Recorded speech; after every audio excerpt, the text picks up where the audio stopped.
Olá, estamos iniciando o Saber Viver, um programa para o envelhecimento, para a velhice e para um viver satisfatório.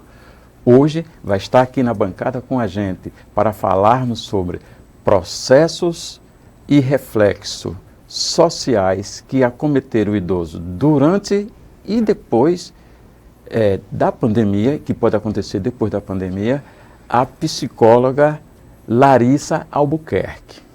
Mas antes de conversar com ela sobre o assunto tão interessante, desejado por todos, nós vamos dar conhecimento de algumas leis do Estatuto do Idoso, no quais a gente está abrindo uma série para darmos conhecimento. Nós vamos falar do terceiro artigo, o artigo 3º, que diz o seguinte: é obrigação da família, da comunidade, da sociedade e do poder público assegurar ao idoso, com absoluta prioritária e efetivação do direito da vida, à saúde, à alimentação, à educação, à cultura, ao esporte, ao lazer, ao trabalho, à cidadania, à liberdade, à dignidade, ao respeito e à convivência familiar e comunitária.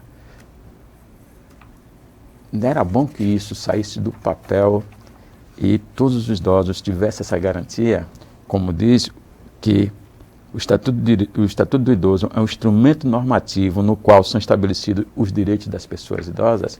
Mas voltamos ao que nos interessa hoje no programa: reflexos sociais durante a pandemia, ou reflexos que podem trazer para a pessoa idosa. Seja bem-vinda ao programa Saber Viver. Obrigada, eu que agradeço pelo convite. Larissa, o fica em casa e o isolamento social, como medidas preventivas dessa crise da disseminação do vírus, foi uma medida que deu certo. Mas, para isso, ele entrou em confronto com a ideia plantada, já com uma cultura que já estava estabelecida para a pessoa idosa, que era o saia de casa. Aí entrou em choque, cabeça de qualquer um entra em choque, né? De repente, você tem determinantes que diz, fique em casa. O fique em casa com o isolamento social, ele se estabeleceu como uma mazela maior do que a própria disseminação do vírus com as patologias e enfermidades possíveis? Não. Diante do que nós estamos passando, foi uma mudança muito radical para todo mundo, principalmente para o idoso, porque ele ouvia muito dos familiares, né, a saída de casa. E a troca da nomenclatura de ficar em casa passou a ser um fator protetor que antes não era. Então, diante disso, é necessário que a gente compreenda e que a gente fortaleça ainda mais essa comunicação com eles, deles permanecerem em casa e fazer atividades que eles poderiam fazer lá fora, adaptadas no seu novo cenário. Então, é necessário que eles permaneçam como um fator de protetor, para que isso seja conscientizado da melhor forma com o idoso e também para a família. Mas, Larissa, o que a gente viu, o que a gente está verificando agora, é que esse processo do fique em casa repentino, como você disse, essa mudança de rotina, mudança de estilo de vida, está desencadeando vários processos psicossociais, psicocomportamentais para a pessoa idosa. O que nós estamos vendo é o idoso querendo ir para a rua, querendo se aglomerar. E isso não é bom, porque nós estamos ainda numa fase azul, se alternando até com a fase amarela. Isso. Esses sintomas pode ser prejudicial à pessoa idosa? Sim, é prejudicial não só à pessoa idosa, né, mas como qualquer outra pessoa. É necessário que a gente intervenha de imediato a esses comportamentos, que podem acarretar sérios prejuízos. Um prejuízo muito sério seria realmente o Covid, né, nesse próprio idoso. Então, temos que procurar estratégias e meios dentro de casa para que amenize esses sinais de ansiedade, de impulsividade que ele possa ter diante do enfrentamento, né, que eles passam no dia a dia. Mas esses enfrentamentos durante a pandemia.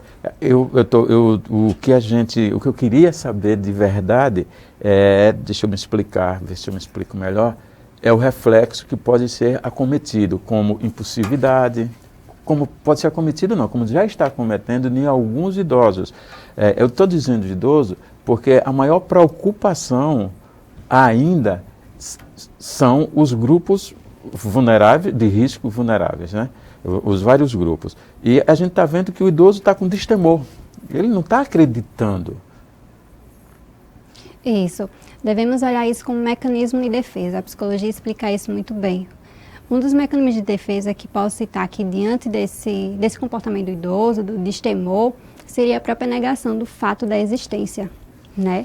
Então ele nega para quê? Para evitar o sofrimento interno dele.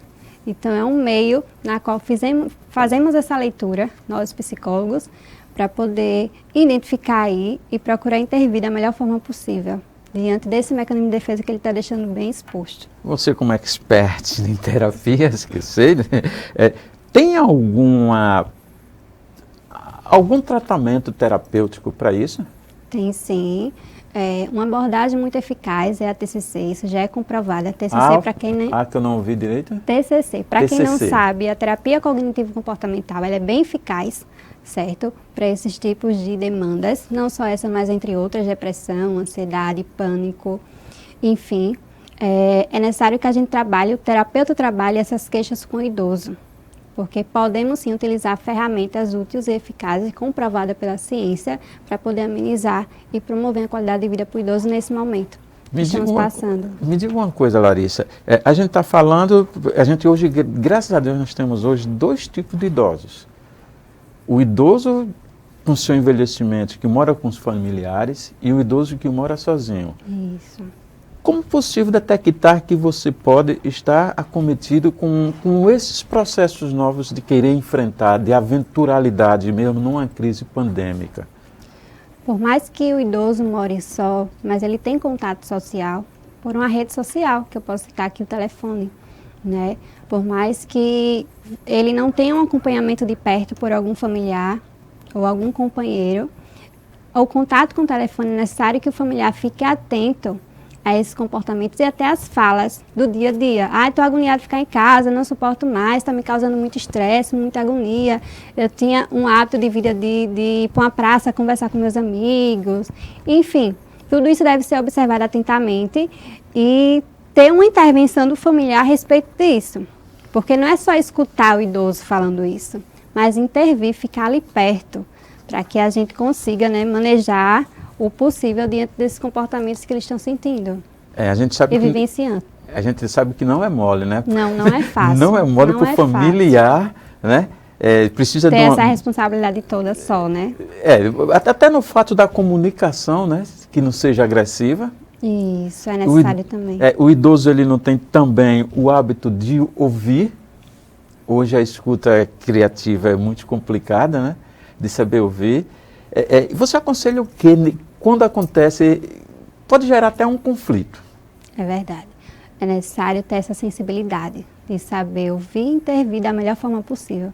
Por isso que quando o familiar não tem todo esse aparato, essa postura, esse olhar, eles delegam para um profissional. Mas voltando para o dia a dia, a realidade de muitos que não têm, né, esse aparato profissional, é necessário que, primeiro, você se ponha no lugar dele.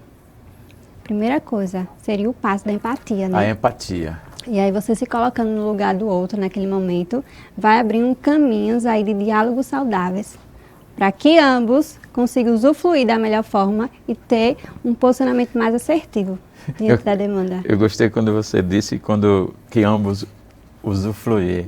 E aí você tem um relacionamento bem mais satisfatório entre o idoso e seus familiares, né? Que isso é bem estruturante na família, né?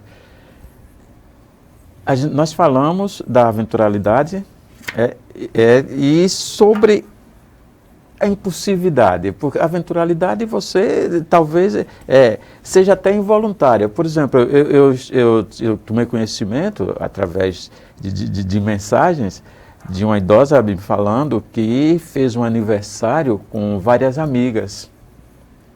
E mostrou a foto, tinha na faixa de umas 30 pessoas, mulheres idosas, se confraternizando no aniversário de uma, agora recente. E eu perguntei, cadê a máscara? Ela me disse, nós só tiramos na hora da fotografia. Eu disse, vocês tiraram na hora da fotografia, mas se juntaram às 30. E pelo que você mandou aqui, não foi uma fotografia, que já é um momento já delicado. Exatamente, é um risco. Já é um risco.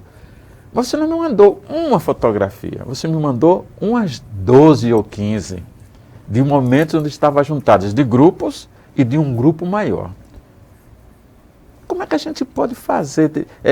Faltou o governo fazer essa explicação para a família, para a sociedade, que não é só restringir e dizer a lei, estamos na faixa azul, mantenha isolamento, máscara e álcool gel. Faltou detalhar mais, motivar, sensibilizar mais.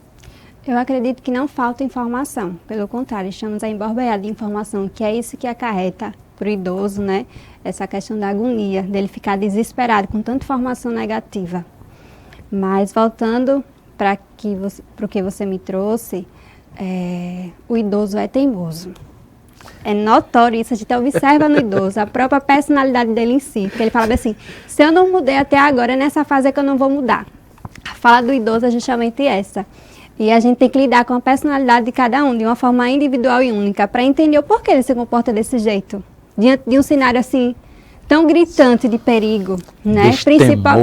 Principalmente dela, né, ter proporcionado uma festa com as amigas.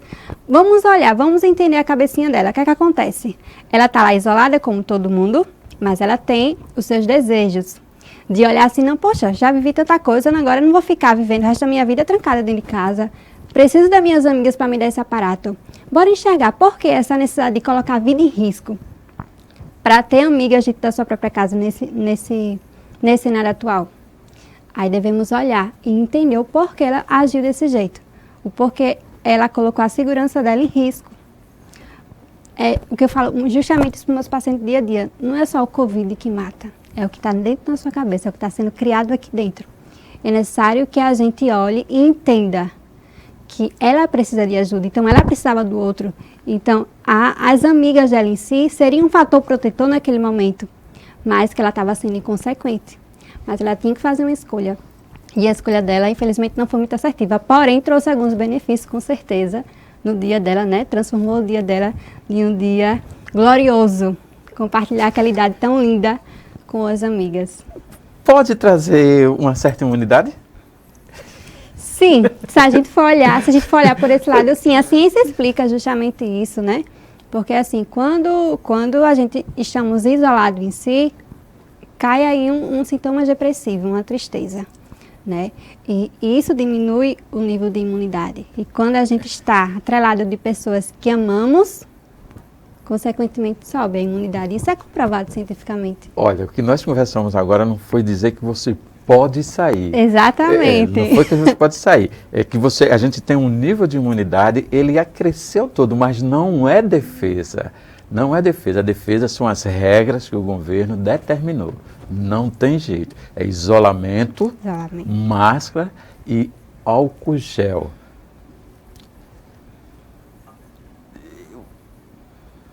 Terapia para sanar esses problemas, esses processos, essas agonias comportamentais, como a gente falou, impulsividade, aventuralidade, destemor, inconsequência, como você falou, tem algum?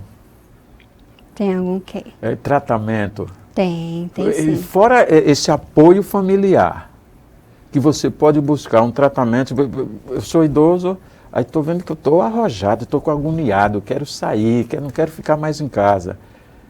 Qual o tratamento que eu posso alternativo, sem precisar de uma ajuda de familiar? Às vezes o idoso não quer com a família. Está com vergonha até de dizer isso, porque eles já disseram, o senhor está teimoso, né? O senhor está teimosinho, né? Então, ele quer fazer, porque o programa é saber viver.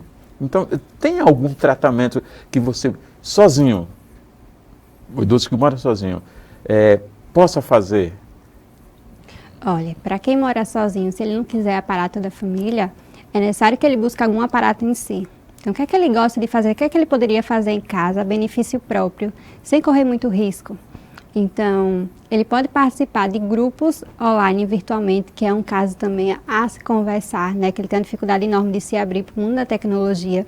Mas existe aí vários ferramentas online que uma é estimulação cognitiva, o idoso, a psicoterapia em si, o contato com os amigos em si, videochamada diariamente, ou alguns exercícios que eles podem fazer em casa como aeróbica, fazer uma yoga. Então, tudo isso eles podem procurar, tanto o aparato de um profissional, tanto ele mesmo em si em casa, para buscar esses meios de campo, para ocupar até a própria mente, né? Para ele ficar mais saudável, para ele ficar mais equilibrado, ficar mais sã, diante do que ele pensa, né? Do sofrimento interno que ele passa. Você falou em novas tecnologias, eu vou pegar aí o gancho e perguntar a você. Foi descortinado, foi como uma lente de aumento que a pandemia fez, que o vírus fez, sobre essa questão do idoso estar habilitado ou potencializado para as novas tecnologias. O que nós vimos talvez não seja nem a questão que o idoso esteja habilitado ou não, mas a questão da indisponibilidade de querer acessar as novas tecnologias. Como é que você enxerga isso? Você que já trabalha com isso, né, no dia a dia, né? Uma resistência muito grande. Eu posso falar isso diante do meu próprio trabalho. Eu lidava com idoso no consultório. Aí a pandemia surgiu e eu tive que me reinventar para procurar captar a motivação deles de continuar o tratamento. Quer dizer, para você também foi complicado. Foi muito complicado para mim, porque assim, eu olho o idoso de uma maneira única. Todos eles, por exemplo, eles podem ter Alzheimer, eles podem ter depressão, mas todos eles funcionam de uma forma diferente. Então, eu comecei a pensar na família e no idoso. Juntei as duas personalidades em si, então já sei que é que eu posso atrair o idoso. Mas primeiro, para atrair o idoso, eu tenho que atrair a família, porque eu tenho que conversar com a família para colocar esse idoso preparado na frente de um computador. Porque para ele é algo desconhecido, é algo que ele não gosta. A maioria dos idosos não gosta de tecnologia. Até por meio de falta de informação mesmo, né, da época deles, que ele não tinha muito isso, a questão é papel mesmo, cara a cara. Então é necessário que a gente entenda que para a gente migrar o idoso com a tecnologia, a gente precisa muito da parada da família. Mas aquele idoso que mora só, como conseguir? Aí que a gente faz, a gente liga para ele, tem uma conversa bem sincera, entende o que ele está passando e propõe um momento experimental. Esse momento experimental pode ser até pelo WhatsApp. Vamos aprender a mexer aqui no WhatsApp. Eu preciso de outro telefonema, você precisa estar com o seu telefone e você fica com outro comigo, observando as minhas informações. E aí, nesse experimento, ele começa a se abrir para algo novo, ele começa a aprender coisa nova. E nesse aprender coisa nova, ele vai saboreando o atual momento, porque a gente tem que colocar bem claro para o idoso que daqui para frente as coisas tendem a ser assim. Então, eles têm que se adaptar com isso, não é obrigar. É entender que a gente tem que se adaptar com o novo, com as transformações que estão vindo por aí. Então, eu trabalho muito com isso. Posso dizer que 90% deu certo.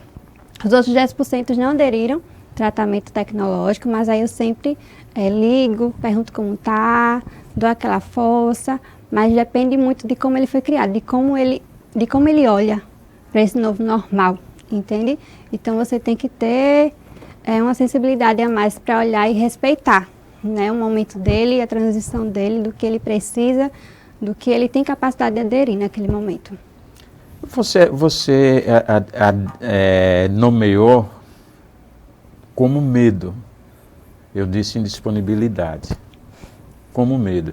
Então, existe medo das novas tecnologias, mas que medo é esse? É um medo, primeiramente, de estar à frente de uma tecnologia na qual ele não sabe de nada. O idoso, quando ele enfrenta algo que ele não domina, a tendência é que ele resista. Mas não é só o perfil do idoso que é assim, o ser humano em si é assim, não é verdade? E percebo que esse medo deles é de assim, não dá não, isso para mim, isso não é da minha época, eu não quero. E aí a mente se fecha. Aí que eles argumentam, não tenho tempo para estar na frente do computador. Não tenho tempo para isso. Mas se você for verificar a agenda do idoso, tem um tempo para fazer tudo. E a gente argumenta isso claramente com eles. Então, a gente começa a perceber que não é indisponibilidade, é medo do novo, é resistência do novo. Larissa, uma coisa que me chamou a atenção de suas palavras o idoso, ele quer ser jovem, que na verdade não é querer você ser jovem. Eu vou fazer até um programa sobre essa questão de ser jovem e ter jovialidade. São bem diferentes. Ser jovem é você retroceder. Retroceder, eu já falei isso, eu acho aqui, retroceder você não vai retroceder. Nem você, nem seu corpo. Por mais que você tenha uma mente com ideias modernas. Modernas, né? Por mais que você tenha uma mente com ideias modernas. A questão dele estar sempre em confronto, negando seu envelhecimento de fase idosa, sempre querendo ser jovem. E como é que explica que ele agora não quer usar o computador? Porque computador a gente pensa que é só para jovens. É verdade. Olha, vamos lá. Vamos olhar de uma forma singular para o perfil desse idoso. Quando a gente verifica isso, percebemos que ele fala que eu sou idoso jovem. Então, diante desse perfil, é necessário que a gente compreenda de uma forma assim, bem subjetiva, a questão do perfil do idoso. Quando ele fala, se porta de sou jovem, aquele idoso jovem, que gosta do novo, gosta de estar sempre atualizado, mas na hora de provar que gosta do novo, ele retrocede, né? Ou ele para ali, reflete e diz, peraí, o que é que dá para mim nesse momento, o que é que não dá? O que é que eu posso lidar da melhor forma, o que é que eu não posso? Então, essa reflexão que ele tem internamente, sem ele perceber, que é inconsciente, pode até ser inconsciente, mas na maioria das vezes é inconsciente, é necessário que ele olhe e queira enfrentar aquela novidade. É questão de atitude. Exatamente, é questão do seu olhar. Do seu olhar em questão a tudo, não só a tecnologia. A tecnologia é só é o que está acontecendo no momento, talvez né? Até o nome, né? Tecnologia, até o nome. Né? Já faz com que ele olhe assim. Tecnologia. Bom, isso tudo configura, a ciência já tem alguns apontamentos, claro, são hipóteses, que diz que é uma elasticidade, que você já até tocou aí, é uma elasticidade da imaturidade. É aquela palavra que você disse aí, uma negação do seu idoso, do seu ser idoso. Essa elasticidade de imaturidade é que nós temos concepções que diz que a maturidade acontece na faixa de 50 a 60 anos ou mais idade. Isso era antigamente. A pessoa chamava de maduro quando tinha 50. Pronto. Mas hoje, com essa demanda, com essa questão de se viver mais, as pessoas estão vivendo mais e a gente está vendo que o público, principalmente o público de 60 até 75 anos, algumas pessoas ainda não alcançaram mesmo a maturidade. Como é que você está vendo isso no cenário gerontológico até, né, da humanidade? Olha, eu costumo dizer muito isso, maturidade não é idade, mas é o que você faz da idade, dos anos que se passaram. Porque a gente alcança a maturidade com a vivência, com a experiência. E olhe lá, tem pessoas que passam por várias experiências e não mudam. Então, idade não quer dizer nada, idade cronológica, mas sim a sua maturidade emocional diante dos fatos, diante do seu próprio enfrentamento. Como você enfrentou e as respostas que adquiriu. Exatamente. Aí você pode ter um nível de maturidade. Eu digo melhor maturidade emocional. Emocional. A gente sabe que a maturidade como você disse, não tem idade. Tem a criança que é mais madura do que a outra, tem o jovem que é mais maduro do que o outro, mas esse acúmulo dessas etapas todas, você chega lá com 60, 70 anos, você tem um estereotipo de maturidade. Existe um perfil. A sociedade incorpora, né? X idade, chegou numa certa maturidade. Olha, você não tem mais idade de passar por isso. Não é assim? A gente taxa. Isso. Mas o ser humano não é assim. O ser humano sempre vai aprender coisas novas, sempre vai errar, independentemente de idade. Então, é uma mente muito fechada para quem olha, né, para o idoso ou para qualquer outro ser e falar bem assim, você não já passou dessa idade, né, de você fazer isso, de você passar por isso. Mas não devemos olhar e dizer assim, poxa, será que eu, vivendo isso, hoje eu sei me comportar de uma maneira diferente do que eu já passei lá atrás? Então é fazer essa reflexão, porque quando você nega o imediato para obter coisas futuras melhores, é o momento onde chega a maturidade, é o momento onde você olha para o sujeito e fala assim, esse sujeito amadureceu. Porque ele abriu mão do imediatismo para proporcionar coisas melhores na vida dele futuras. Você como profissional, qual o melhor tipo de pessoa de envelhecimento para se lidar? O idoso maduro, o idoso imaduro. Aliás, já tem até, eu estava lendo essa semana, tem a palavra maturidade e maduridade. Que é outro assunto para a gente trabalhar depois, desculpa, não.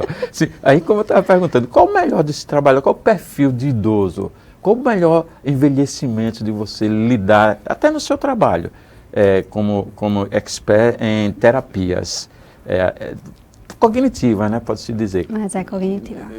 Né, cognitivas. Qual o melhor de ser aquele idoso que é maduro ou que ainda está numa fase de elasticidade da sua maturidade, levando lá para os 80 anos? Olha, quem trabalha com idoso, como eu sou apaixonada por idoso em si, então não tem como eu escolher qual o melhor a se trabalhar. Eu gosto de trabalhar com idoso, porque a gente aprende com os dois. Desafio, né? Eu amo o desafio, então assim, eles me ensinam muito, aqueles que têm maturidade e aqueles que estão a caminho dela. Então há uma troca de experiência aí, e uma troca de ganhos muito forte. Então, se eu for optar, eu opto pelos dois, independentemente da fase que eles estejam passando. Mas... Quer dizer que todos os dois são do mesmo nível de satisfação que ele dá. Com certeza. O que é amar o idoso? Amar o idoso é você se colocar no lugar dele, é você escutar histórias que você não encontra em livros. Sim, mas você estar no lugar dele é ser idosa? Estar no lugar dele é você entender aquela fase preciosa que ele está passando, que todos nós iremos passar, né? Ou não, né? Então é um privilégio eu trabalhar com o idoso em si e perceber os caminhos que eles percorreram para chegar até ali. E observar o aprendizado que ele tem para nos ensinar. Estamos quase no fim, mas ainda tem uns tempinhos. Uma coisa que eu vou lhe perguntar, porque você... Eu gostei dessa resposta. A gente costuma dizer que favoreceu o idoso algumas coisas por ele já ter passado muito tempo construindo.